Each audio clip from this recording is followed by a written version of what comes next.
Alright, so just a quick little video here, labeling non-right angled triangles. This is an important skill. It's important to get this right. If you don't label correctly your non-right angled triangles, your non-right angled tree, you're going to have a really hard time. Okay, so I can't emphasize that enough. You're going to get it wrong pretty much every single time if you don't label things correctly. So just some labeling conventions for you. If you do have a non-right angled triangle, you've got two things you need to label, your angles and your sides. So your angles are capital letters. So I'm going to call my angles here A, capital B, and capital C. And the sides, obviously, are going to be lowercase then. So angles, capitals, sides, lowercase.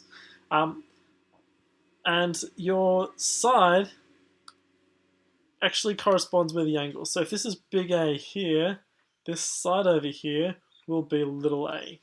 Okay, it's important that they do match on opposites. So big B's over here, this over here is little b, and if big C's over here, this up here is little c. Get a lot of practice doing it. It's good practice every single time you get a question to go through and label your sides. So if I do show you what a question might look like, you might get something of this variety. You might get a triangle that looks like this. And let's say you're given, you're trying to find this angle here, theta, and you've got a side here of 10, a side here of 11, and a side here of 15. You're going to get a theorem, you're going to get a rule, it's going to have a bunch of letters in it. Letters obviously correspond to numbers and unknowns. If you want to label correctly, go through again, label as you may wish. Let's go A here, B here, and C here. So you can see my angles capitals. My sides will be lowercase, so this will be little c, this will be little a, and this will be little b. It's good practice to always write your sides in if you need to. Also, if you want, just a tip, all the theorems from now on really come in terms of A, B, and C. A, B, and C will be the letters of choice. So what you can do, if the question does come with other variables, other things going on, so say it comes looking like this, and you've got like this all labeled in terms of P, Q, and R,